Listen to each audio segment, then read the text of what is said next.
All right, I think we're live. It's been a while since I've done one of these, so apologize if I'm a bit rusty. But yeah, we wanted to do something a little bit different during office hours today.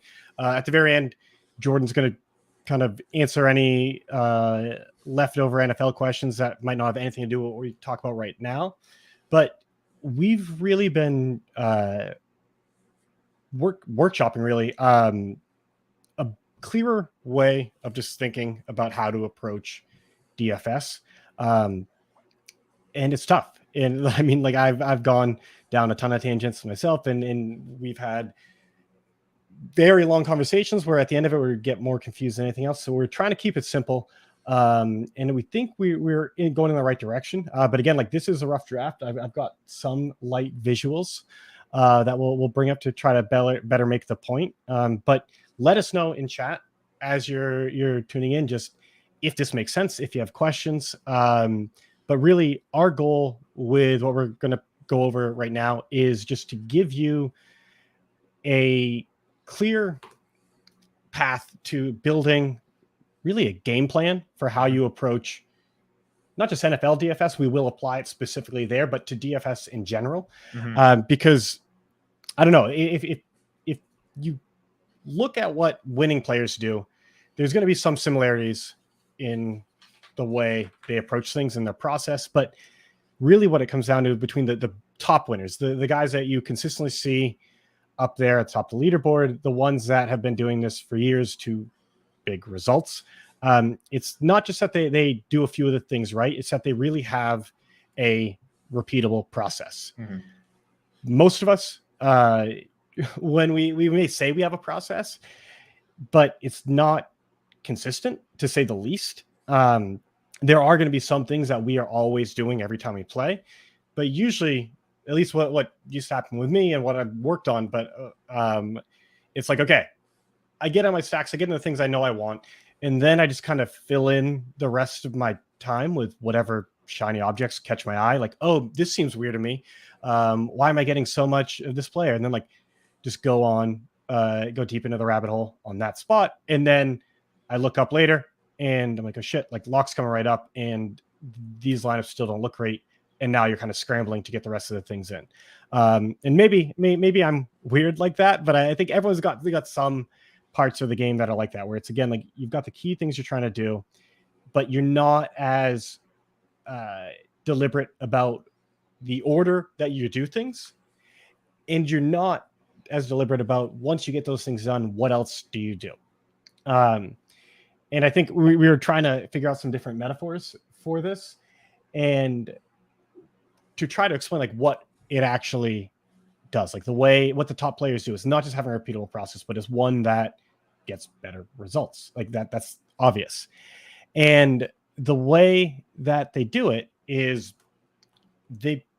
Jordan, like tell me if I'm glossing over anything here, but to me, there's kind of two steps. There's first, they're going to build a outline of basically like good lineups. They're going to say, okay, this is what I've got to do to make lineups that have any shot of winning. I don't want to get caught with my pants down if something changes and just like have nothing to put into the contest with any chance. So like I got to get to that minimum viable spot first. But then from there, once I'm there, what do I do to fill in the details? And I think this is where let's make sure I can actually share my screen in here. So this is kind of how I feel like a lot of us, when we think about a process, this is what comes to mind. I don't see your screen here, Andy. Oh, there it is. Add it up there. Yeah, stop. There you go. There we go. Like, okay, I know I got to get these basics in place, and then I have no idea what to do. It's like I'm supposed to somehow come up with this masterpiece. And for some of us, and maybe a lot of people here who have had good results without a clear, defined process, you might be able to draw that owl without starting with more than 2 circles.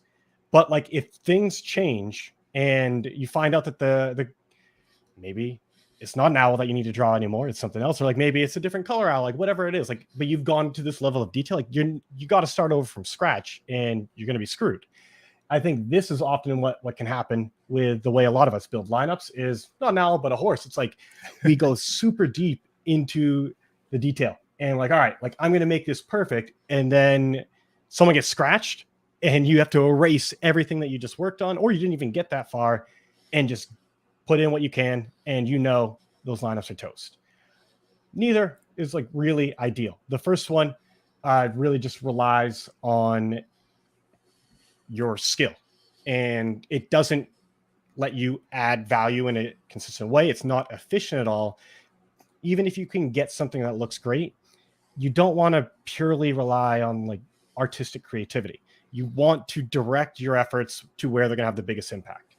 And without a process, you're just not able to do that. And this way, it's like, yeah, you got off to a great start, but don't even know how to finish it, or you don't have time to. Neither are great. And so what we are trying to propose, what we think the top players are doing differently, is they have a process. And this is really the best way we've come up to think of it. Like, all right, trying to draw an owl, let's start with those 2 circles. But okay, from there, not just going to fill it all in, because one, if you stop early or things change, you're kind of screwed. But 2, if you don't know where to go next, you're not going to be able to get to this end result, no matter how hard you try. And so part of it is getting clear on, okay, like what's next? What are these next steps? What are the fundamentals of good lineups? What do these have to have? And I mean, in DFS, we know it's going to be for GPPs, which we're really focused on. It's obviously going to be stacks, and what those stacks look like. Everything else changes, but we know what they need to have. We know we need good projections to figure out who to put in those stacks and all the other things there. And so we can put together a process to sort of slowly assemble this outline so that all we do at the end, once we get to this like viable spot, we're like, oh yeah, that's an owl. If I stopped here, you'd have the right idea of what I'm building, but you wouldn't, there would be some ambiguity. But when I put the eyes in, everything else is like, okay, yeah, that's an owl. It might not be the prettiest one, but it's an owl. Like this is where you get to the spot where you've got lineups that are solid. I don't know that you would want to just like put them into the Thunderdome and all the other high stakes stuff right there. But there's some contests where maybe you're playing against some, in the drawing contest, you're going against some toddlers and they can't even draw a circle. So like, yeah, this would probably beat them. You got to figure out what you actually need to do to have a chance at winning the contest. And from there, that's where you've got to put most of your effort. Up to this point is the fundamentals. To go beyond that is where skill, creativity, other things come in. And there's a lot that we can unpack there around like how to do that, how to know what to do, how to even get to that decent outline to begin with. But that's at least the high level look at like where we want to push people is develop a process to reliably and consistently get you good lineups quickly, so you can then invest the majority of your time adding those details, adding those creative elements that give you an edge, that help you stand out from the field. But if things change, if there is, in football, we're fortunate where there's not going to be like true like last minute scratches like in NBA. But if things do change, you don't have to start over from zero. You can just erase a couple things and go back from there. But yeah, Jordan, yeah, what are your thoughts? How do we bring this home a little bit? I want to talk a bit more about the exact things to do of like how to fill in the detail, how to get your edge, how to make it great from just something that's good enough. But I think first we should just talk about like really where Sabersim fits into all this. Yeah, absolutely. So I think the way that it makes sense to think about Sabersim as it fits into your process is it brings you immediately basically right up to that outline. Because of our play-by-play sims and a lineup builder that knows how to use the data directly from the sims, you're getting to a strong outline basically as soon as you start building your lineups. So, and actually, I'm not to throw you off, but this is something new. Yeah, I wouldn't put 0 for those. Oh yeah, that's probably not a good idea. Yeah. So do you know what the default is there? Just put like 1,000. Just where it won't even be a matter. But yeah, this is something we just actually added literally today, and it probably will change. It might be a little bit cleaner, but we added min and max own to the build settings, this is where you can set a minimum amount of ownership you want for your lineup. So just add up the sum of all the ownerships for the players in a lineup, and it needs to at least be above a certain amount. That can be helpful, I feel like, in showdowns to make sure you're not getting like super crazy with some of the fades. But then the maximum is another way to just dial in how much chalk do you want. There's gonna be more stuff like this coming out, but wanted to, at least when I saw that, call that out, and also just make sure we didn't get an empty build on the stream either, Jordan. Yeah, that's not good. Yeah, but this is kind of the way that I think you should be thinking about Sabersim as it fits into your process. It's because we have such a strong understanding just right out of the gate of what makes a good lineup, what makes a good outline of your lineup portfolio. You're not starting from ground zero every single time that you sit down to build. And when you need to start over because there's breaking news or just because you want to take a little bit of a different approach, you're not going all the way back to square one. It also really will help you make sure that you're not making mistakes in just laying the first few steps of drawing your owl out in your build. You're starting from such a strong outline to begin with. There are a lot of different ways from there that you can start to add some additional value, add some detail, add some creativity to your process to take the next step. But I think the most important thing is just understanding where you're starting from here and how that fits into what your is it about process. That what we're doing that lets us, because I think the easiest way to explain it, again, I'm going to try to find a subtler way with the owl metaphor, but we're going to go back to it and just really hammer that for now. Yeah. I think what we're ultimately saying is that with Sabersim, you're able to just get to this spot pretty quickly. Right. You tell us a few things and you're like, oh, you want to draw an owl? Okay. You want it to be like this? Like, okay, we'll give you something there. And then from here, it's up to you to like polish it, perfect it, all of that. But what to get more practical of like without the talking of the owls and to get into lineups, like what are we doing that lets us jumpstart things and give people that shortcut to just get like reasonable lineups without doing much on their own? Gotcha. Yeah. I mean, the way I always think about it is it starts with the fact that instead of just coming up with player projections, we're not saying, Christian McCaffrey in a vacuum is projected for 22.2 fantasy points. That's representative of a full range of outcomes of where he can end up in this game. And we get that by simulating out each game play by play. Those simulations also not only allow us to get the ranges of outcomes of certain players, it also allows us to quantify the correlations between players. So when we build your lineups, we're not just saying based on the average alone, what are some lineups that project pretty well at an average outcome and throwing all those players into the bucket, leaving you to kind of figure out how to actually make those lineups end up having upside. With Sabersim, what we're getting is we're pulling directly from the sim data to find players that really actually have high scoring potential and build lineups with combinations of players that are correlated, that are likely to see success together. So you can see here, I mean, without doing anything, this is, again, just our outline. Without doing anything at all, we're getting lineups that have a nice balance of overall scoring potential with correlation with the right stacks. We're also not getting lineups that are just going to eat all of the chalk and just throw in all of the highest projected owned players. Right out of the gate, we're getting that strong outline there, and it's because the approach, the fundamental approach of what Sabersim's doing behind the scenes is just very different than other tools out there. Yeah, and I think with the owl stuff, our like good enough owl where the spot where like, okay, like, yeah, that's makes sense, is it's just simply like a high upside lineup. It's a lineup that has the right stacks. It's a lineup that's taking account ownership. It's not saying all of them are going to be the best lineup ever. It's just saying like, okay, like this is going in the right direction and it's like pretty close. And that's, to me, what Sabersim really does for those reasons. Because we're able to utilize the simulation data, we can get you to that spot pretty quickly. With other tools, like, you can get there. But if you're using a traditional optimizer, it's like, okay, first I've got to upload my projections because the ones that are in there are not good. Then I've got to change a bunch of settings. And from here, it's like, okay, these are the first set of stacking rules I'm going to put in. I'm going to make some groups. Let me see what that comes up with. Like, ooh, I'm going to actually go back a little bit, change those a little bit. And then, okay, now change one other thing. And okay, this looks okay. And I feel like what people don't appreciate is that, yeah, most people, most of winning players like are using traditional optimizers. And that honestly, like that's why there's such an advantage to using Sabersim. But it's like, it's not that you can't win with a traditional optimizer. It's not that those players have bad processes. It's that they're not effective. They're not efficient processes. They are spending so much time just getting down to here. But like, this isn't what separates them. These are just the table stakes. This is just what you have to put in to even have a chance. And because the way those tools are built, in that they don't understand upside, they don't have the simulation data to actually put correlations and everything else into your lineups.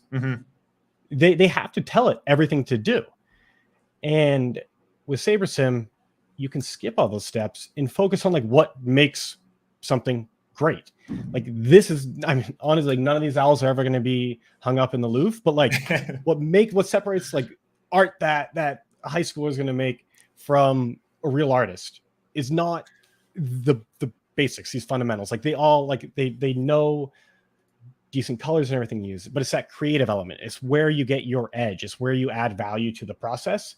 But if you're spending so much time, if you're wasting so much time just getting to a good enough spot, that's time you can't spend adding value. That's time you can't spend sharpening your edge.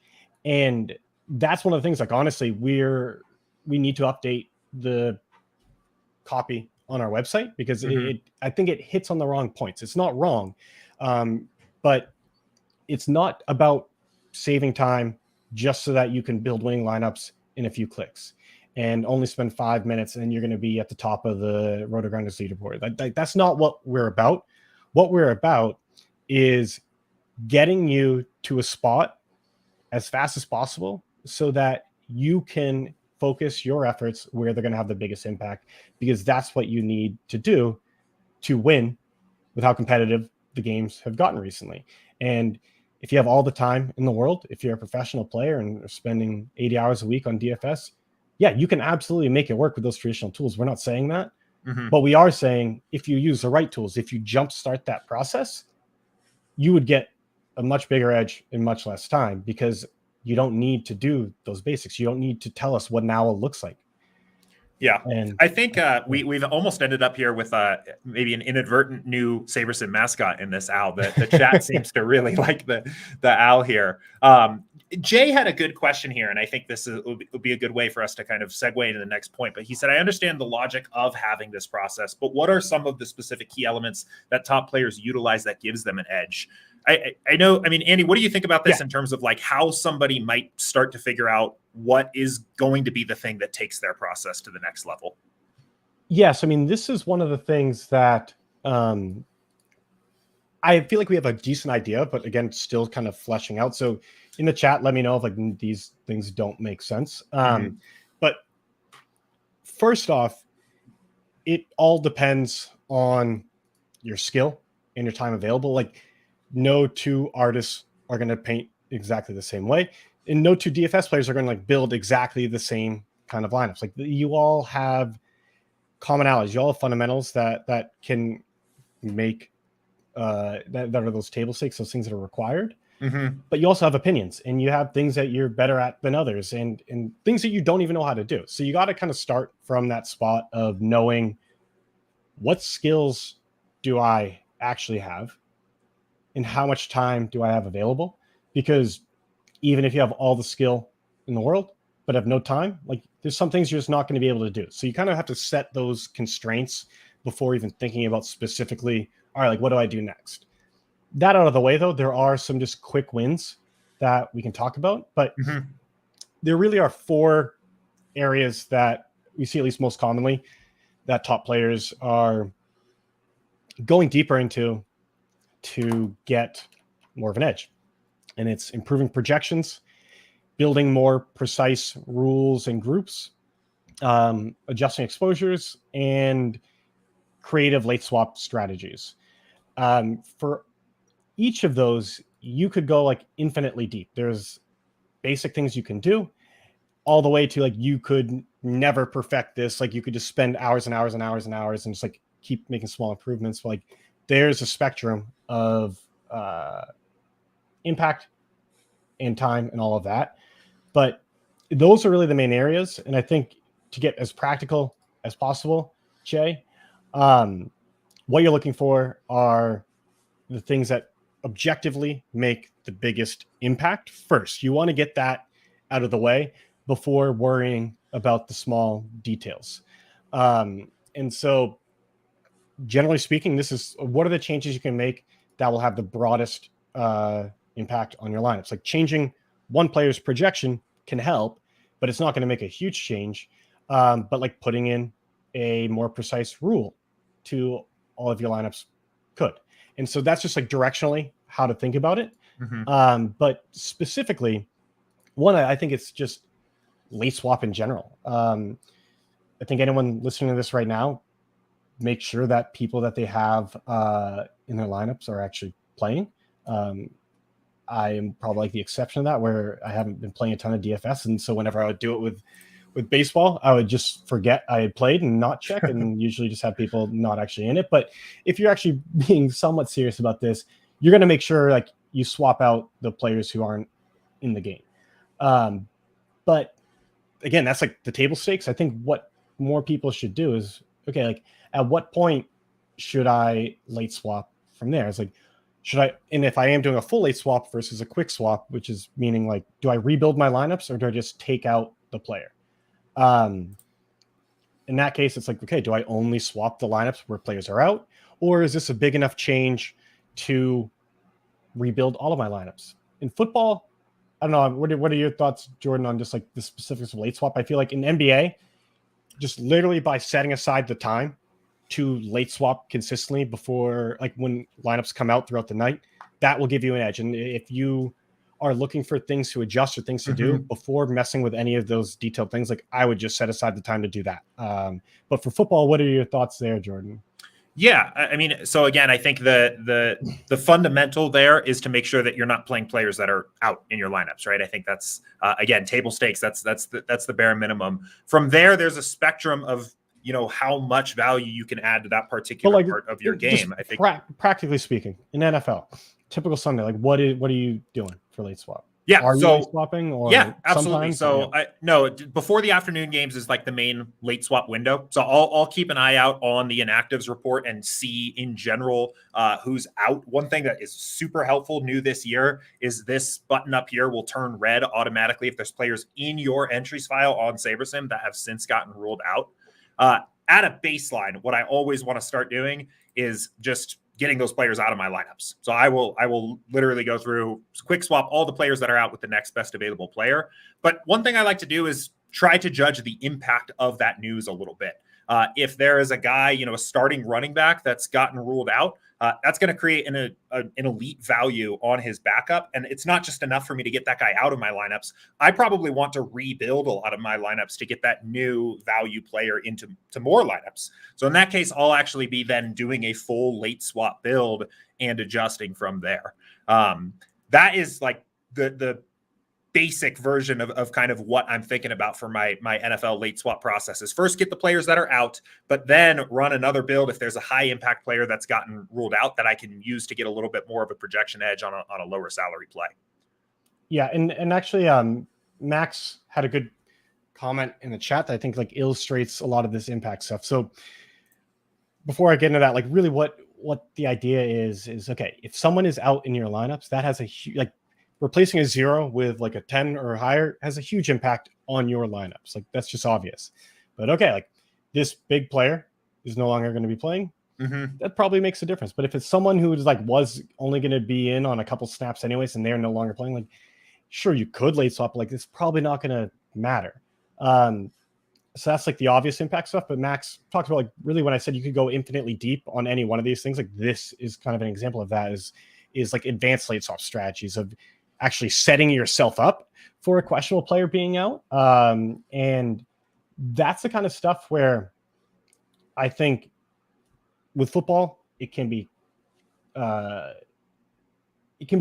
deceiving because like we're not building every single night like we are for basketball, for baseball. And so one, we usually have more time available, but two is like, we also like got to wait till next week to try to get even. And so we often can over tinker. That being said, as you move up in stakes, the bar of that you need to clear to like have a profitable lineup goes up. And the way you get that is you kind of have to start looking for some of these more creative edges. And Max has a great suggestion for like what that can look like. Mm-hmm. And just the only caveat I would add with it is just don't go super deep on any one thing until you've made sure to cover your bases with some of those other big wins. Mm-hmm. And it's kind of like, okay, there's going to be a handful of things, which I'll talk about in a minute, that are going to be big impact, are not going to take a ton of time.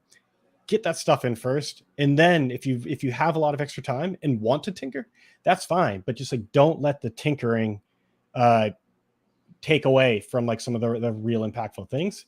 But when you are ready to invest more time, when you want to grow that edge, like that's a great way of doing it. That's a great example of like how you can go a bit deeper than most of us might be thinking about. And I guess just on that note, like some of the other things I think, like really there are two main quick wins, big wins that I want to highlight. So the first is just when it comes to improving projections. Mm-hmm. This is something that people spend a ton of time on. And also it's just like exposures. I think these are both very similar. Projections is probably like more detailed, but Mm-hmm. it's like we obsess over every exposure. Like, oh, like what's too high for this? Like, what should I be doing here? And just can get lost in the weeds when there are some just like quick ways to manage your risk, to get some edge and dial those in without like creating projections for yourself from scratch. Like that's obviously going pretty far when there are strong projection models out there like us, but also like the competition. Like there's plenty of good projections out there. So you should be using a projection system rather than doing it from scratch. But then rather than just like going through and trying to adjust every individual player and look at all of their exposures, it's okay, how do I narrow it down to only focus my adjustments on the ones that matter? But also like, how can I make some of this just not even be an issue? And for projections, the biggest and quickest win you can get is just aggregating them. Subscribe to a few sites and average them together. I don't know if it's live right now, but we are going to have a way to do that just right within Sabersim. Otherwise, you would just have to do it in Excel, and it might be a little bit of a pain if sites have different naming conventions, but that's going to be something we can do right in Sabersim. And it's weird to me. I get why people don't really talk about it, because like, I think if you're on one of these streams, like you view the other people making projections as your competition, but at the same time, all the top players subscribe to multiple sites and have some way of aggregating them. Mm-hmm. The simplest thing you can do is just literally average them together. Some people are going to go deeper, kind of like Max's example. It's like, yeah, you could do it this case, but also you could set yourself up for that and other things. It's like, yeah, like some people will weight different sites differently in different positions, but like that's going to the details. Again, you're going to get the quickest, biggest win just by averaging them together. And that's where I would start for projections. For exposures, you could just start by looking at the outliers. And actually, this is something you and I were talking about yesterday, Jordan. Where it's like, okay, what's a good exposure? How much is too much? Those are questions that, like, with experience and kind of skill and everything else, like you're going to get a better feel for over time. And that's often not a satisfying answer for someone who doesn't really know where to begin there. And what we're trying to do is, okay, like what are the things that we can just say, start here, like without saying what is good or bad, here's what you can look for and how you can adjust. And it's by just focusing on the outliers. And to do that, it's like measuring sticks. And I think the most obvious one is, okay, this is what percent of the player is in my lineups, my exposure. And the ownership percent is how much I expect the field to have this player. And we often should be looking for, if not always, be looking for like those leverage spots where we disagree with the field. But at the same time, the wisdom of the crowds is a thing. DFS is not a perfectly efficient market. It's not saying that like the crowd is always right, but the crowd's not stupid on average. And so that is a great measuring stick of just saying, all right, like, do I want to take this big of a stance on this player without even saying, is 58% too high? You're more saying like, do I really want 3 times as much Kelsey than the field? And the safest thing you could do, if you don't have a good way of answering that question, is just like cut it in half. Like get it. You like Sabersim's not dumb either. So like we're giving you a lot of this player for a reason. Split the difference. But where I think you can then go the next step is by like jotting that name down and then doing some research and saying, okay, like, let me see, like, is there like, which side do I agree with? Like, what are other people saying? Are other people do other sites think he's going to be highly or lowly owned? Are other streamers or other whatever podcasters, whatever else, like talking about this? Like, what is out there that could help me make a more informed decision here? And that's again where like it's more art than science, and I can't give you like do exactly this for that, but like I can say the impact things are these ones that are the big outliers. Because if you're not that far off from the field, you at least should know you're not making a big mistake. You're probably not getting much edge there either, but like you're not screwing everything up. If you want to go deeper, you could use the pool exposure column.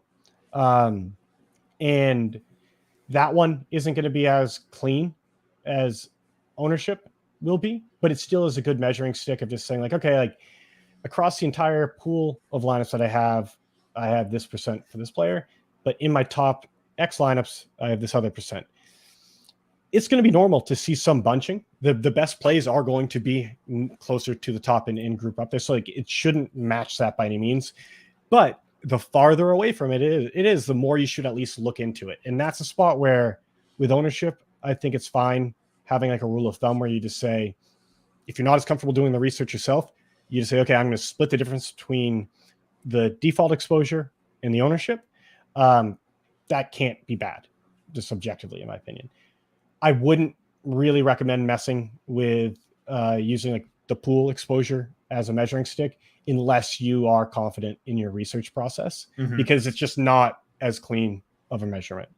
But I think, yeah, does that make sense, guys, of like the kind of things that you can do to narrow down your choices? Because it's super intimidating to come in like, okay, like I see all these exposures, but like, what do I do next? And then you don't even like, when you're trying to answer that in a vacuum, you're saying, okay, well, like, what is a good exposure? What should I do here? What should I do there? But when you can just narrow down the things you're even thinking about to the outliers, to the by outlier, I mean like the things that could have a big impact, that keeps it incredibly simple while still getting that big impact and not taking that much time. And the other alternative is, again, using the right tools. Sabersim is going to jumpstart a lot of these steps of the process for you. You don't need to build as many rules or groups or even any, because we do a lot of that for you. And so just using Sabersim puts you farther along that path. And so you're not going to get some big wins there. There are still some things you can do if you are more advanced and have a clear idea of, maybe you go really deep into player correlations or game scripts and just have a good idea of, okay, like this might be how Sabersim thinks these two players are correlated, but I don't really agree with that. And so I'm going to force them in a bit more by creating a group there, or I want to avoid them, whatever it else is. Like that's the stuff that falls in a more art than science kind of a strategy. And there is absolutely edge there. And I can guarantee you that those top players have things like that they are doing. But you don't need to like worry about painting all the feathers and everything else on the owl if you haven't colored it in. It's like, don't go super deep if you don't know how to do it, or you don't have the time to actually do it well. Get those big wins in first. And then if you still know how to go deeper, like you're saying, okay, you said when you get more comfortable with research, you can also look at pool exposure as kind of a measuring stick. How do I get more comfortable with research? That's something that like we will be creating more videos on to help you level up your skills And I think what will also be important is just saying, just because you have so much time to prepare for football doesn't mean you should be spending all of that time building the actual lineups. And I think for most people, they should spend a significant amount of that time that they're currently using to build the lineups on leveling up their skills so that they learn new techniques. They learn how to fill in these details better. And again, we're going to be coming out with more content to help you do that. But for now, it's like, get those basics in. And if you're not sure of what to do after that, even after getting some of this guidance, that's fine. But work on like the research so you can make a more informed decision of how to use some of these other tools. Yeah. Did I lose everyone on that, or? No, I was following you. I think that makes a lot of sense. I mean, I'll just piggyback on a couple of those thoughts as well. I think with the idea of kind of aggregation too, that doesn't even necessarily need to be for every single person. Like, you're fully aggregating different models. That can almost just be aggregation of different opinions. You know, if people That's watching really are anyone like me, like, yeah, I listen to a ton of different shows and podcasts just to get excited for Sunday coming up every week and read a couple different articles along with doing my builds on Sabersim. Aggregation for you could be like, hey, Sabersim really likes the Vikings, Chiefs, Chargers, and Cardinals stacks. And I've been doing a little bit of my own research, seeing some other takes from some other sharp players, and they're on Colts and Bengals. And maybe aggregation for you is giving those teams a little bit of a boost based on your personal, research process there. In this case, it didn't build a big enough pool to get to some Colts, but so I think, it's more about, combining the different research and aggregating that research together there on that particular point. Jen also had asked a kind of a clarifying question here and said, so are you suggesting, go ahead. I want to jump into, I want to answer that, Jen. So just stick around for like a few minutes, but on your point, it's like something that we are going to like try to polish up these thoughts into a more presentable video, and a shorter one. But one of the things that I want to emphasize in that is just kind of these 80-20 wins, or these things that you can, like, what is one decision you can make to just make 5 others irrelevant? And like, there are 2 paths you can go. You can do a bunch of research and you can go into the stats. You can go into all these other things and come up with your own opinions, or you can just like listen to podcasts and let the guys who follow all that stuff get their take. And yeah, you want to do some vetting to make sure you trust their opinions, but like, that's a great shortcut. That's an 80-20 win, where it's like you're putting in, it's probably more than that, where it's like you're putting in a little bit of effort to get a huge amount of the reward. And it's the same thing with, like, rather than building your own projections from scratch, let us do that. And then if you have the time and skill, you can try to improve them from there. But you don't need to do it all yourself. And like, I view aggregation as, for me, like, the way I'm going to play, like, I'm going to go that route before tuning into a ton of content, because it's, as far as like budget goes, like, it doesn't bother me to pay for a few sites. And then as far as like time goes, I'd much rather like spend the money and not have to spend the time. And that's not to say there's not value in doing both. I think most of the top players do both. I'm not one of those players. But it's like, you can pick and choose, where the easiest win, if you just care about time and not about money, aggregate. You can get a similar result though from the more qualitative, but just like tuning into people and just getting their opinion and using that to guide yours. So that's kind of what I want to say on that. And then back to Jen's question, is going back to the pool exposure. So this, to catch people up who might miss this part, one of the things I touched on was focusing on outliers rather than trying to just like look at numbers in a vacuum and just evaluate them for everybody. It's, you want to find the players that stand out. And the way you do that is like, you have to figure out, what are they standing out against? Like, what is that measuring stick you're using? And the most important one is going to be ownership, because that is most reflective of what you're trying to solve for. You're comparing the exposure of players in your lineups to the exposure of players in the lineups in the contest. It's, again, not to say they shouldn't be different, but where they're very different, that's a good place to do some more research Mhm. and check it out to see if you agree or disagree. Once you have that down, I think you can look at pool exposure in a similar way, but you want to be more cautious there.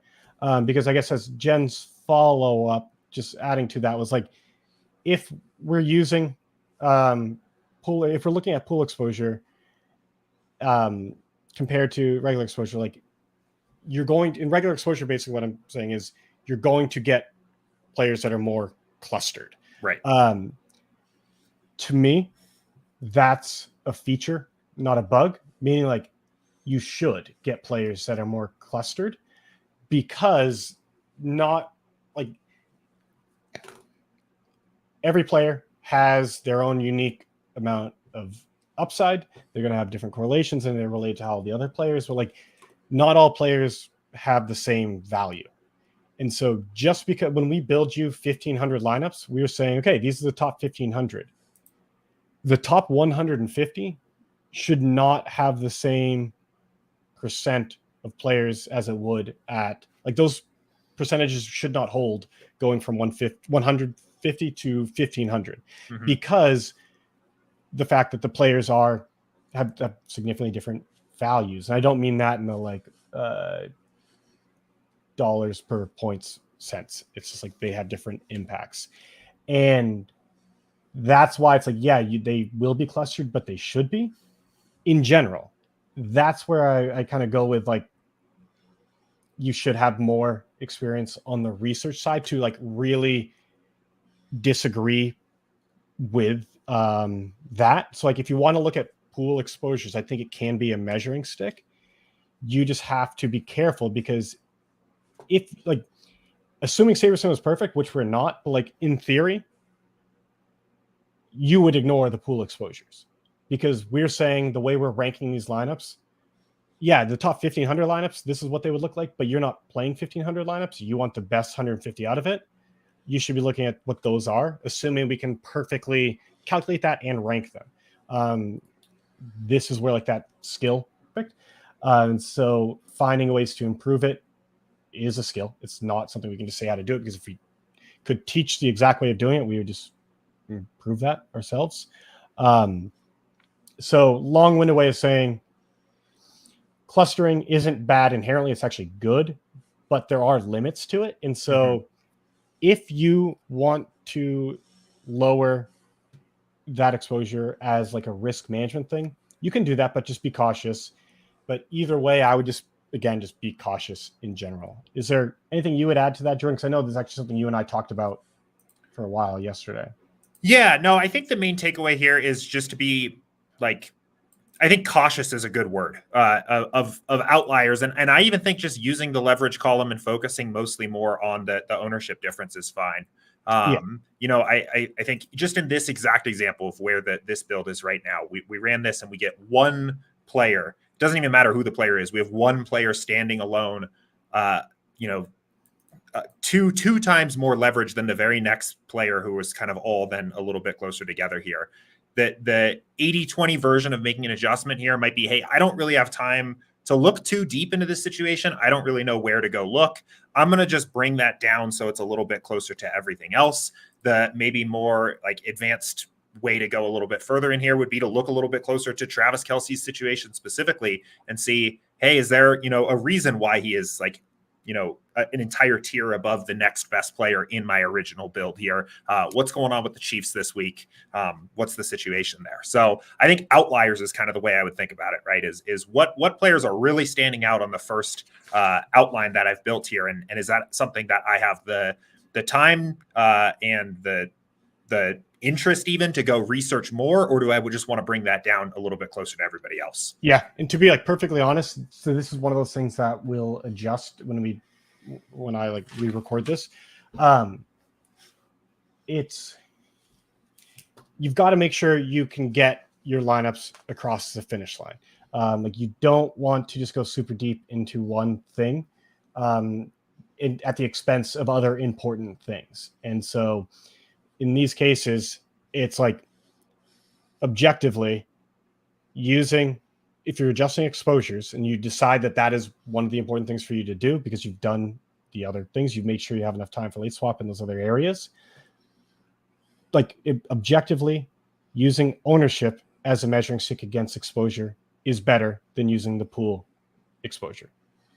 And from there, I actually think that's probably like a good place to like start really quickly, is just like, okay, like let me just look at these. I'm going to right now just like get this, split the difference. And then I'm going to do some research if I have time to see if I can like dial it in a bit more, because how much better would the research make it if we spend like 15 minutes digging into this versus 2 seconds to just like split the difference? Like how much better are we really going to get with that extra 15 minutes? Probably not a ton. It's not to say you shouldn't, like there will never be worth it to do that. Maybe you want to do that at some point anyways, like that's fine, but it's not really adding that much value versus just like splitting the difference.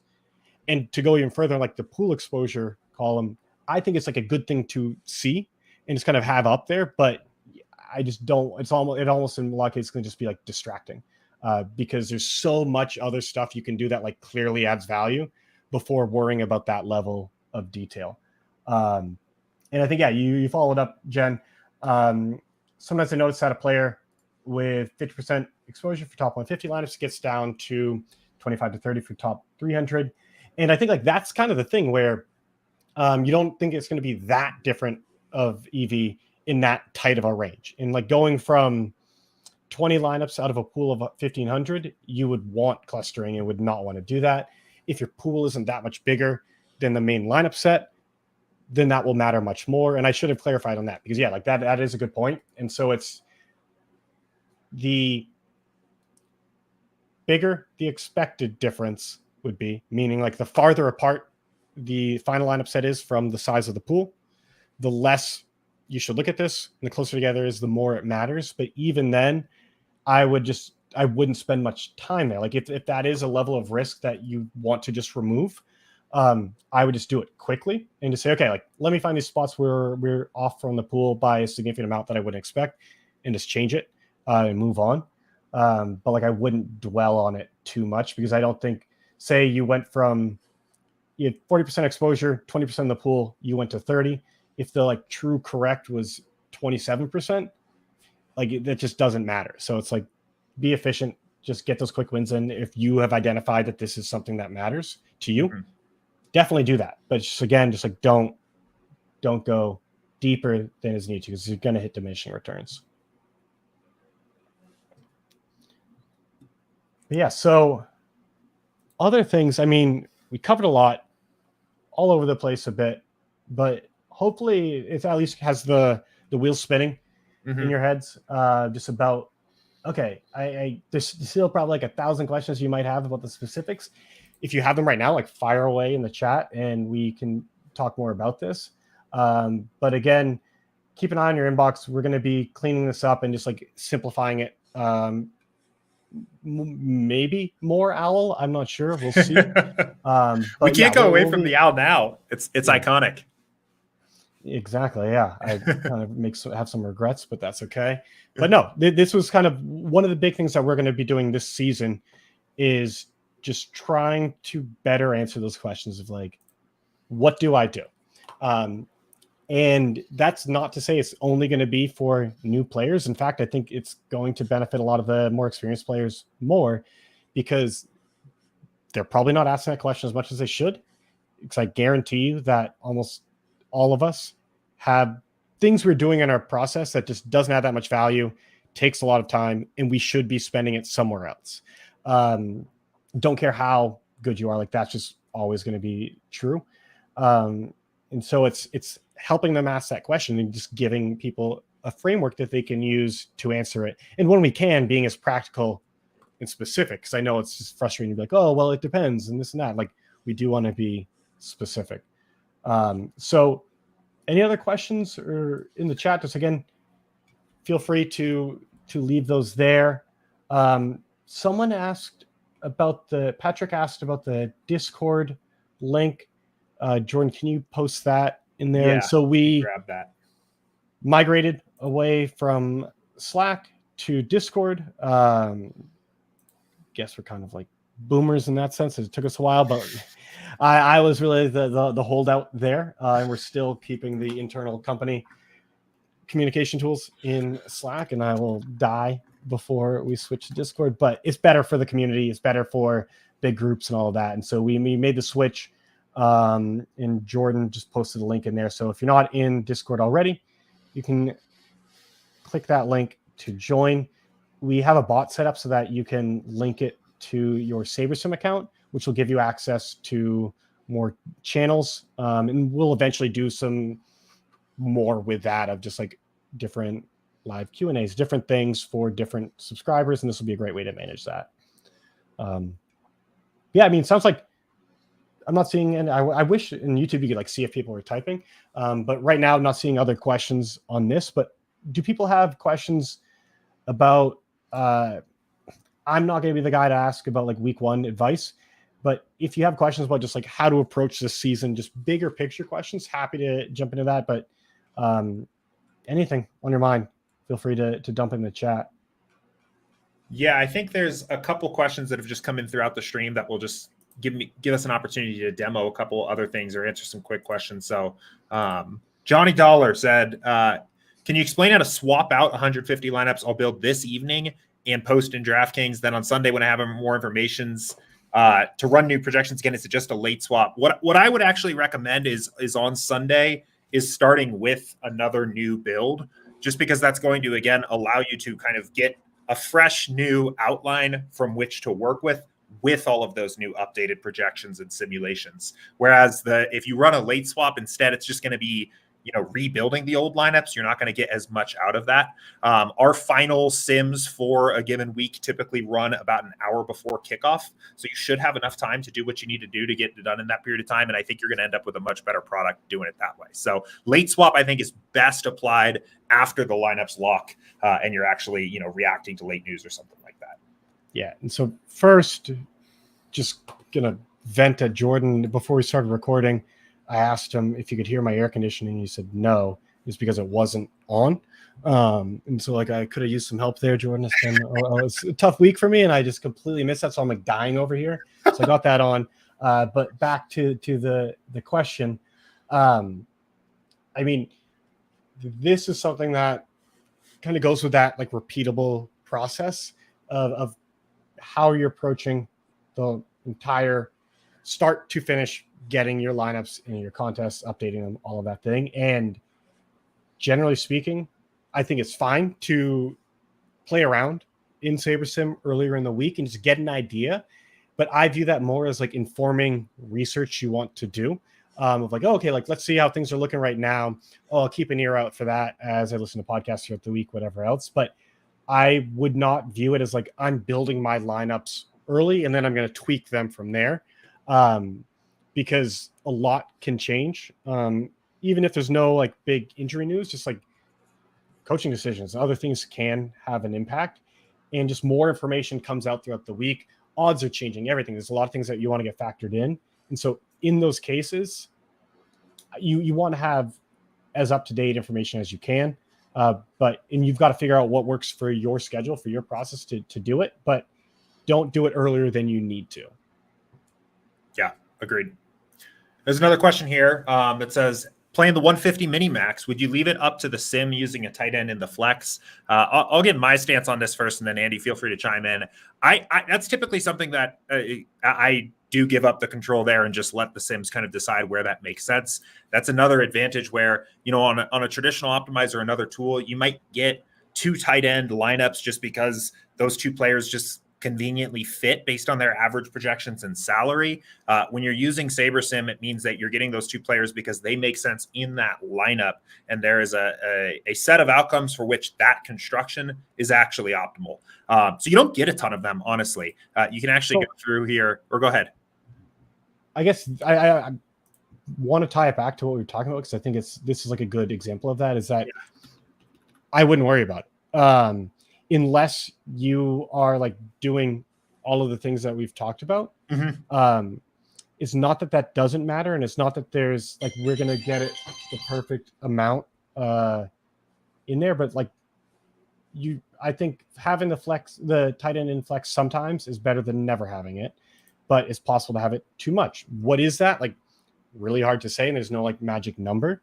And so that makes it so that the likelihood of us like finding the correct answer is pretty low, but that also means that like the impact of it is not that high either. And so I know that that this isn't something that like you're like losing sleep over, Johnny, but it just kind of goes to the point of like these are the little details that you have to obsess over in traditional optimizers, because if you don't manage every single detail, you're going to get some just wild lineups that have no chance of winning. The Sabersim is not that you don't like we're perfect in these spots, but it's that we're pretty damn good. So worrying about these small adjustments just doesn't matter as much as other things you could be doing. And that's like really the core message I want to drive home in what we're talking about now. And Jordan gave a more like diplomatic and practical message of like he doesn't worry about it, but I think it is important to say like those are the kind of things that it's not that they don't matter, but there's things that matter more that have a clearer answer that I would focus on first. Nancy Drew guy had a question as well. Said after you run a build, how do you spot upside players using the bell curve when you click on a player's name? I have Andy. I feel like kind of a practical answer to this one as well. I don't know if you want to take the first stab at this, or if I should go first here. I can go, and then you can just tell me if you disagree. I don't with Sabersim. You don't have to spot the upside players. Mm-hmm. The bell curve is there if you want to like have more control over that. Like we talk about like your unique skills. If you really want to dig into stats, you really have a strong aptitude for the math side of things, and you want to see what distribution does this player have that is making Sabersim like them so much more than I would expect. Then it's like, okay, check it against that. And then you're going to go then like inform your research to say, all right, like, do I really think they have this much upside? No. Okay. But in like, you can spot check us on that. And that's where I think that can be helpful. But it's again, one of those things that I think almost can be deceiving because when you click it, it's there and you see these correlation numbers too. And you feel like you should do something with that information. And you can, but like, that's not the low hanging fruit because like the way we build lineups is we are sampling from that distribution. We are looking at, okay, here are all the possible outcomes and how frequently they happen. Using sim precision, we will then factor that into the lineups that we get. So like we're finding the high upside players for you. Mm-hmm. With the traditional optimizer that are exclusively using average mean projections, that's not the case. And you do have to find ways of, well, these two players are projected similarly. Which one really has a higher upside? That's where like you really need to answer that question yourself. With Sabersim, you don't. And again, it's not because we're perfect with it, but it's because we're pretty damn good.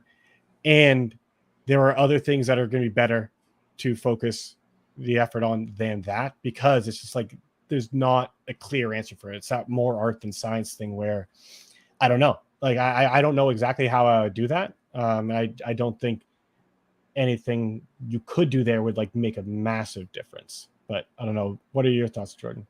Yeah, no, I mean, I think that makes a ton of sense. One thing, I mean, I do like to do if I am getting some exposure to a player that I'm like a little unsure of or a little bit confused by, instead of just like on an individual player basis, clicking their name and trying to like learn something from the distribution, I do think it can be helpful to sometimes pull in a higher percentile projection into this column here and just kind of see like what in the sims is the expectation for that player when they're hitting their ceiling. I think the 95th percentile does a pretty good job of that. And I'll pull this over here and it can help me sometimes kind of visualize, hey, you know, when this player does have that big game in the sims, what is that actually looking like? And I think that's a little bit of an easier way instead of trying to figure it out from the distribution graph itself.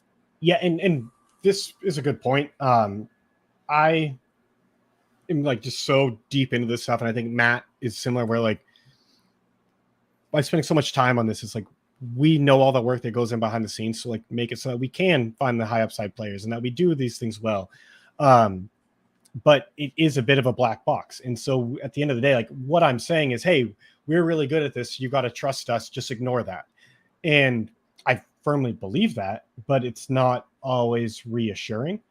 And we are going to be working on some ways to just like make it easier to spot check that. But I would just use it as a spot check, kind of like the outlier stuff of just saying like, oh, like, okay, Sabersim really likes this guy. Why? And then we can tell you, and then you can say, okay, do you agree or disagree? Mm-hmm. But it's more meant to like reassure and surface what's going on behind the scenes. And one of the ways I think we could do that would be showing so we have in the lineups, we show the average, we show the mean projection in that proj column. That is not the projection that was used when we built that lineup. And so it would probably be helpful to also show the projection that was used to build that. And you could then see like, is this wild? Like, could this player ever get that? Or you could maybe even just like, oh, okay, that's not even that much higher than the average. Like that kind of makes sense then. Okay. Like that's the kind of stuff that we need to do a better job of. Because I know that like I feel firmly and strongly about this stuff, and I think it's right. But at the end of the day, I'm asking you to just like trust us and put faith in the man behind the curtain. And I think there's more we can do to prove it, to show it, so you have the tools yourself to trust but verify. Yeah.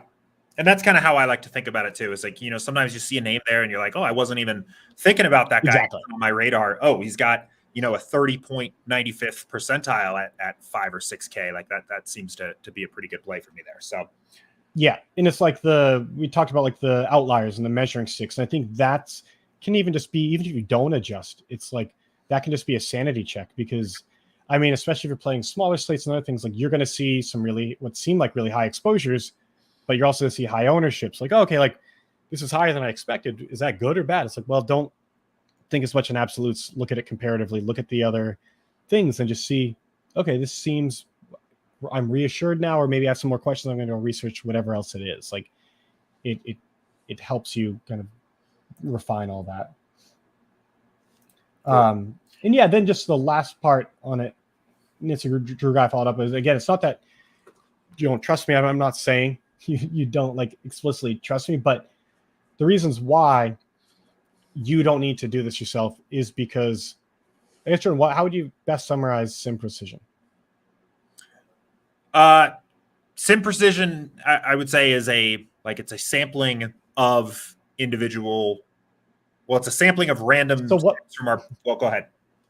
Yeah. So what we do, we simulate every game out thousands of times. Mm-hmm. That gives us thousands of data points for how this game could play out.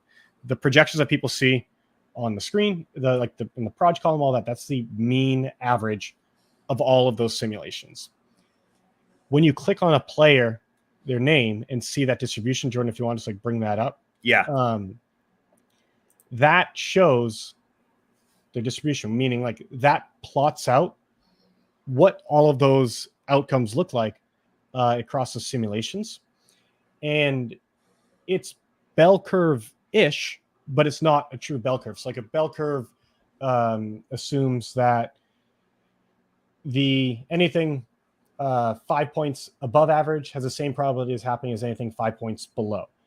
They think it's like perfectly balanced around the mean projection. In NBA, it's not that far off. In NFL and other sports, like it's just not the case. Even if you see the similarities, the average projection is 19. The points just below that are way more likely than the points just above it, but it ends at 0.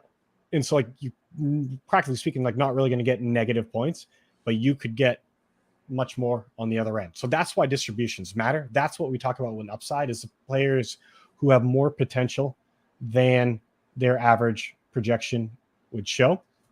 And what we've done is built sim precision into our lineup builder, which samples this distribution to better capture the players who have more upside. The way we do that is honestly like a bit confusing. We have some videos that go into it in about a lot more detail.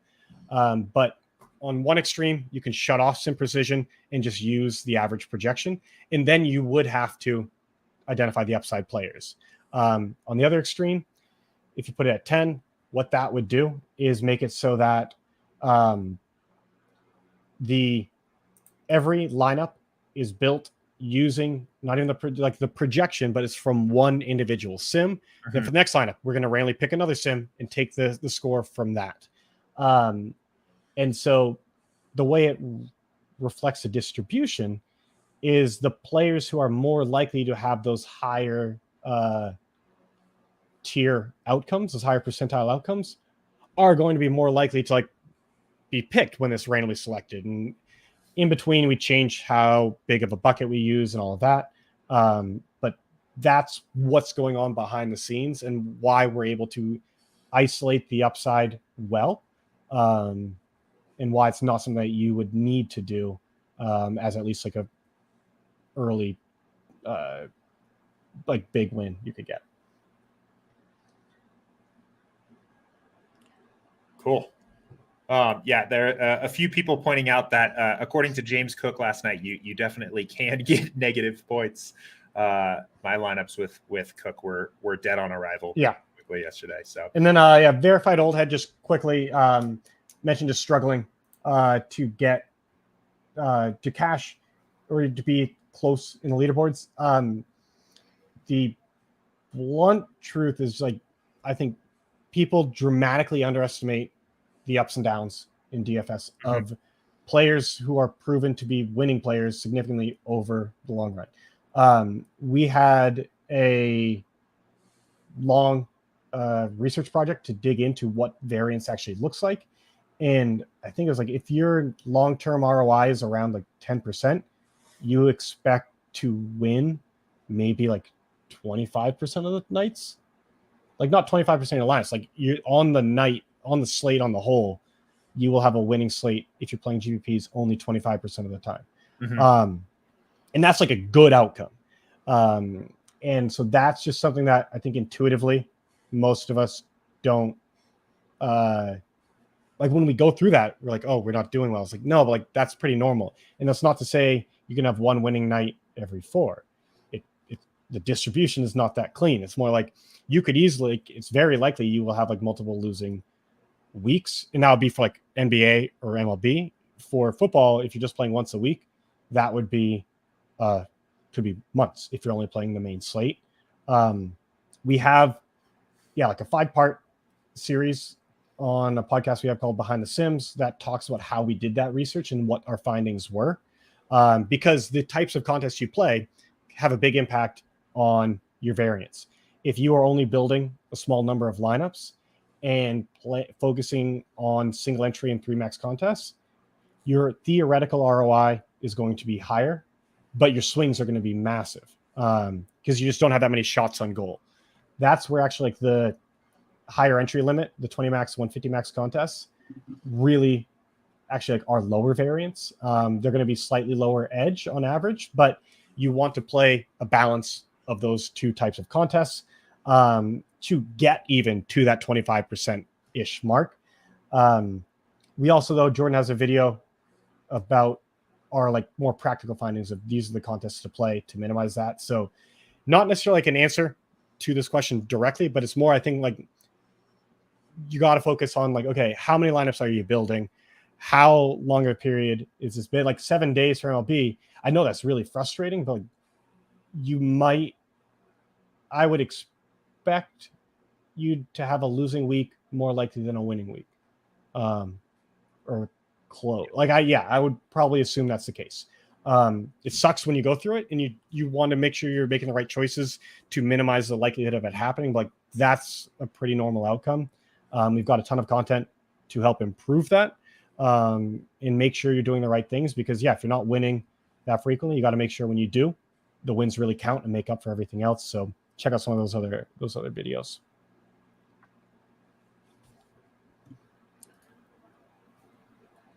Cool. There's some other questions in here as well. Stanley had said, in practicing from last season, I find it impossible to duplicate the bank lineup even with knowing the actuals.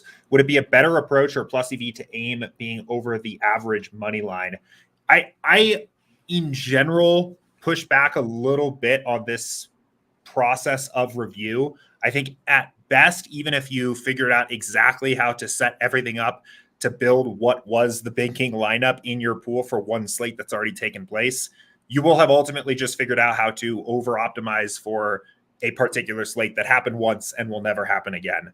I think in general, I'd recommend spending a little bit more time building a repeatable process for upcoming slates rather than trying to figure out how to have optimized for just like basically a one real life sim sample of how a slate could play out. But any thoughts there, Andy? Yeah. I mean, I'm going to try to like not go on and on and on and on for this, but I think it's an important point.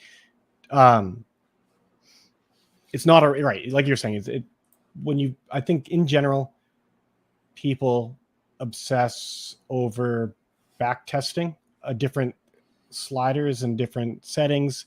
And a lot of that is understandable because like you're trying to find like the right combination, but there's not one combination. Like there's not one thing that's always going to work or even regularly. Like it's going to consistently work when you get that precise. And a lot of this to me does come from the traditional optimizer world where like you had to put in so many different settings and change in the set, like program in so many different rules and everything else that like, yeah, you want to make sure these ones make sense. And so you're using the only means you have available to like test them and look at that and all of that other stuff. And so there were reasons for it, but I think people over index on that. And it goes back to what I was saying before about the variance is that like, I wouldn't try to evaluate on an individual level. And that's not to say like don't go back and see what tweaks you could have made to like improve, but you're not going to get findings from looking at one slate, even a dozen slates. It's like you want to, as part of your process, I think looking at and reviewing previous slates can be valuable, but you're trying to pick up on trends over a larger sample without what's called overfitting, without like adapting too much to short-term results that aren't actually predictive. And so that's why in a lot of the stuff we've talked about and the things that we're going to flesh out a bit more when we do this, like how to beat NFL content again, is what are those repeatable elements? Like what are the things you know you need to do every time? Get those in place. But like you're not going to duplicate the bank line in whatever you could do to get there. I would guarantee would not get you there the next day, and would likely like it's because to hit these spots like there's nothing that's going to get there consistently. Yeah, and so yeah, I think that's probably I'll stop beating a dead horse on that one. Jay asked, should you set max exposure to minimum exposure when you set game stacks? I'll let you. Yeah, I mean, so I would say it probably I would only I don't think I would ever do that, mostly because I'm never that opinionated where I know I want exactly a certain percentage. Like if you've identified Green Bay and Minnesota as a game that has potential to shoot out, and you want, at least 20%, that would probably be enough for me. And then I'll go through and adjust the other steps in my process, as opposed to setting both min and max to 20% and asking for a very precise exposure. If you have that strong of a stance on it, I think that's fine. But I would say in general, I think probably, if you're at 12% and you want 20, setting min exposure is probably sufficient. And vice versa, if you wanted to reduce exposure to this game, if you're at 18, setting max 10 is probably sufficient, as opposed to trying to say exactly 10 or exactly 20. Yeah, I'm going to bring up the owl. Okay. So this is something I think I should have done a better job of covering. Is we didn't talk enough about like everyone's got opinions, and I think there are ways to more consistently like sharpen your opinions to like make it so that it's more likely to be accurate and all of that. But like at the end of the day, we all have our takes, and that's fine. Like I'm often going to be coming at this from like the purely analytical, like here is the exact like technical way of thinking about this, but that's just not reality. Not even for me. Like that's not how things work. And like having your opinions is you should. And I mean, a lot of it, it's like we're not playing DFS to be the next giant squid. Like maybe in the back of our mind, like that would be awesome, and it obviously would. But like realistically, like we enjoy this. We enjoy the process. It makes the games more exciting, and we want to have a good shot at like winning some extra cash on the side. We don't want to like lose money. We want to win money, and there are ways we can do that more consistently than others. But like that's we want to have fun with it, and removing all opinion from the process is not a great way to have fun. With that in mind, the reason I talked about the owl is like we could train you on like these are the things to do to get this owl, and here are the colors to pick, here's what to do. And honestly, like we are going to cover some of those things so that like at the non-experienced contests, those like lower buy-in ones, this will be profitable. Like that will be enough. We're picking the contests we're entering this picture into, where we're stacking the deck and we're just playing against a bunch of toddlers. And so, yeah, you don't need to be that sophisticated to win. But it removes all artistic creativity, everything that like it's all of your opinion does. It's not your owl. You just followed our instructions. And like, yeah, you might have gotten a few bucks out of it at the end of it, but you kind of feel a little hollow inside afterwards. You just feel like you sold yourself out just for a few bucks, and no one wants to do that. So really, like there is that part of making sure you don't obsess over your opinions and let them cloud your judgment and just like fuck up the owl in a way that like it's no longer an owl. And this is where the metaphor is like falling apart a bit. But ultimately, like you got to get the big things in first before you worry about like adjusting individual players, stacks, even things like that, or just like really detailed changes. Make sure you are not missing some of those big wins. Make sure you have a coherent late swap strategy in place. And again, for football, it doesn't take a ton of time, but you got to be doing that first. If you aren't listening to other podcasts, do that, because like that will shortcut your research more, so that like it's not just whatever popped into your brain, whatever biases you have, you at least are checking against something else. If you have the budget for it, subscribe to another projection source and use that as a more objective measure. And then it's like, again, before worrying about how should I set this player, is first you like, are they like, don't worry about the things that aren't outliers. And this is like going from like, okay, like I can see this is an owl.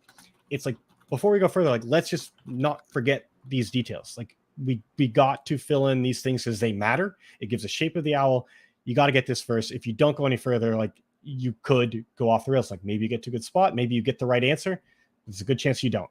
And so it's not silly in the sense of like, what should I put this exposure to for this exact spot?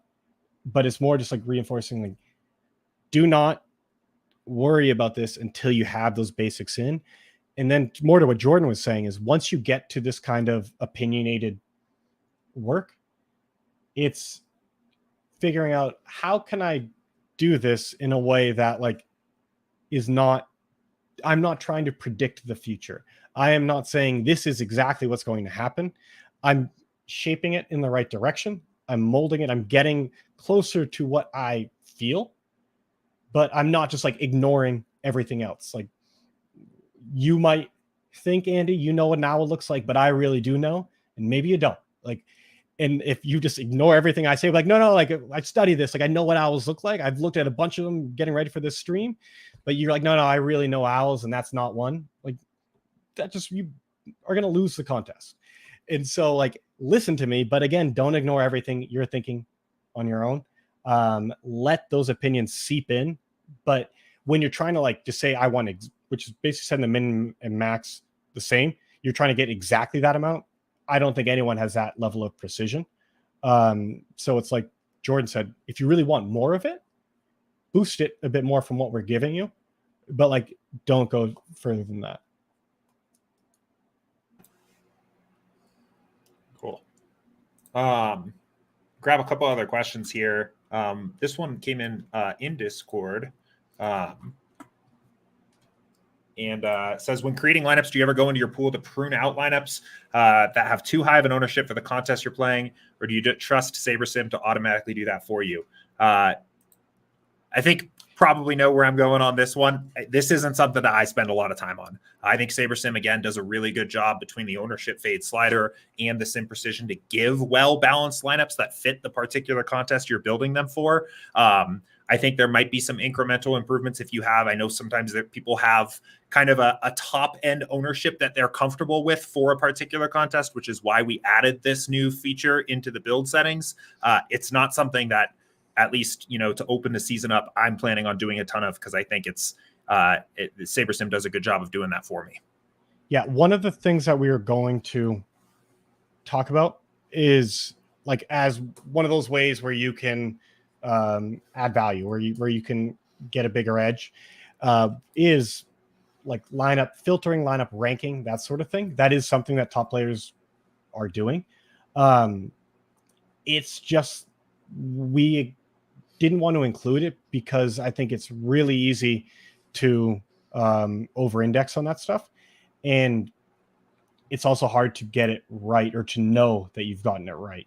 And so it's one of those things where another thing I do want to, I'm almost just saying this for you, Jordan, so that like you remind me of it. But like one of the things I want to improve with this content is if you have strong opinions that you feel like are well researched, and whether that's about a specific slate or about what makes a good lineup.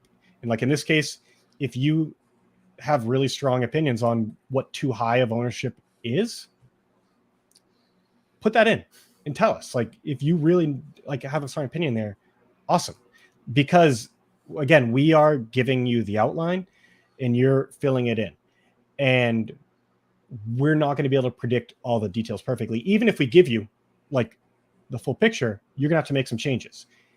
And we can't teach you exactly what to do there. So it's one of those things where if you've been playing for a while and you've really honed in your process and have a strong feel for like what too high of ownership is, use that. And with these new features, you'll be able to tell us that up front. We just won't even build lineups that exceed the threshold.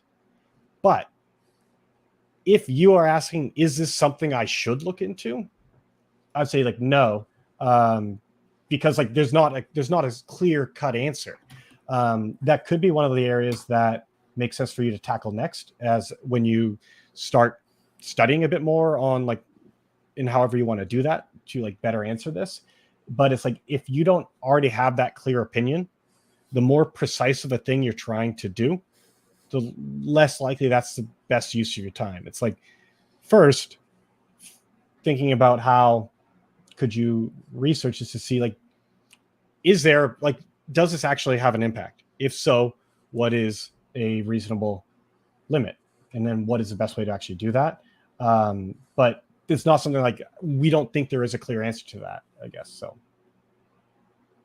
and I think you'd add? No, I think that's good. I think a lot of times too, the danger of using some kind of heuristic there is that it's going to miss a lot of important context about a slate or sometimes a particular contest.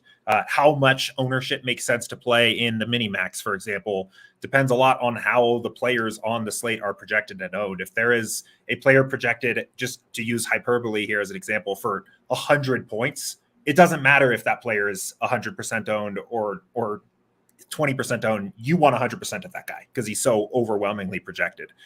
So I think that's the danger of trying to say, oh, every time in my process I use 125% max ownership, you're going to miss opportunities like that. So, right, exactly. It's like these rules of thumb across the board are never going to be perfect. So you're going to lose out on some things where it's like, oh, because of this combination of factors, this is actually a little bit different this time. And with traditional optimizers, you needed to have those, or else like you just wouldn't get good lineups. And because like we're able to get you pretty close to that, it's not as important to do that. And it's not to say there's not value, but it shouldn't just be a blanket number. Guy Will Gamble had said, can we talk single game? I have no idea what that owl looks like. And said, what are some helpful things that you could do to add value in avoiding duplication? I will, or go ahead. Jordan did just have Yeah. I'll shoot the home for you so you don't have to. You just put out an awesome video on beating NFL showdowns. So I would check that out because he covered it in a ton of detail there. But I think touching on the duplication is an important one. And honestly, like that's one of the things where we should have added that to like, here's the kind of the quick wins you can get on a main slate NFL, not really relevant, but for showdowns, it is. And Jordan, I guess if you want to just like kind of like run through some of your quick thoughts on that. Yeah. So I think by far my favorite way to avoid getting duped where possible on showdown is to basically take what I think is going to be the chalky game script and flip that on its head. So, last night, for example, you have a 50+ point total, relatively close spread, offenses that are perceived to be pretty high firepower here. Some of my favorite ways to just build lineups that were a little bit different were to build lineups that had more Rams than Bills, build lineups that maybe favored defenses and kickers a little bit more, hoping for a lower scoring game, and to fade some of the chalkier, more popular Bills captains was kind of my general approach. I think you can do that safely, for lack of a better word, in Sabersim, because you know that every single lineup in your pool is built from a sim. So if you end up fading Josh Allen at your captain after you build your lineups, or building lineups that are only 4 Rams, 5 Rams kind of builds, you're just selecting for sims where that construction was optimal, rather than just trying to like force an optimizer to give you those constructions. So that's the way I like to think about it. I think you can do a couple other things. That's probably the easiest one, but I think there's a couple like more, advanced or small iterative improvements that you can make from there. Building lineups, especially in really large field tournaments that have a little bit of negative correlation, I think can actually make you quite a bit more unique. People are scared to play the same team or a quarterback against his opposing defense. People are often also scared to play 2 running backs from the same team, or play a wide receiver and the captain without a quarterback. Little things like that you can do to just squeeze out a little bit of extra juice there and making your lineups unique. But I, again, went really deep into this on this stream a couple days ago, so I definitely check it out if you didn't have a chance to see what it. What are the fastest, like, so I mean, literally just like lowering max salary, like there are some quick wins, things like that you can do that. So I think lowering max salary a bit, like in your build settings, will help. Another one, just like blindly fading the chalkiest captains, I think is actually a pretty good strategy. Just because there are so many lineups that are good without those guys. Like if you just uncheck Allen, Kupp, Diggs, you're going to get, I know Allen Robinson with hindsight didn't pay out too much, but you're just immediately going to be playing a portfolio of lineups that is just very different from what the average player is going to do. That's like the quickest cut and dry version, I think, of trying. Yeah, like that. That's like the definition of like the 80-20 stuff we're talking about, where it's like, get that in. Is it worth going beyond that? Like maybe, but like that'll get you a huge amount of the way there without just much time at all. Jay Bird, is late swap just as important in NFL as it is in NBA? No. It still matters, especially because like it's not that there are quick wins there, just like actually doing it will give you an edge versus not doing it. But the edge is not, if you don't, you can still win without late swapping. Whereas in NBA, you can, but not like it. I don't actually know if you can really anymore.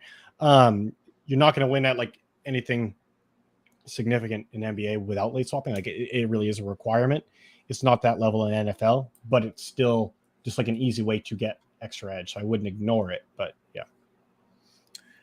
And Jay, on this follow-up here, I have a hunch that you're putting these game stack exposures in before the build in the projections tab. And I think you're running into a bug here.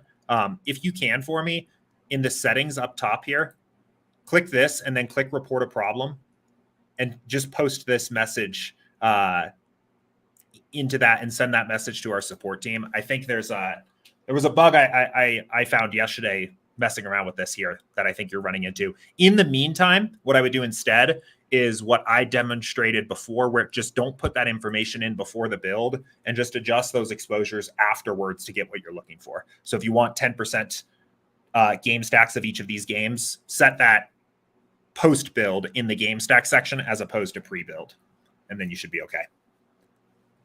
Awesome. All right. Well, I think that wraps it up. Yeah, I think we're all caught up here. Yeah, if anyone has anything else, you can always shoot a message into Discord. But yeah, good luck this weekend. And we'll be sending out a few more emails, putting some more content together. So definitely stay tuned. But if there's anything else you want us to cover in future sessions like this, just let us know. Thanks, guys. All right. Thanks, everybody.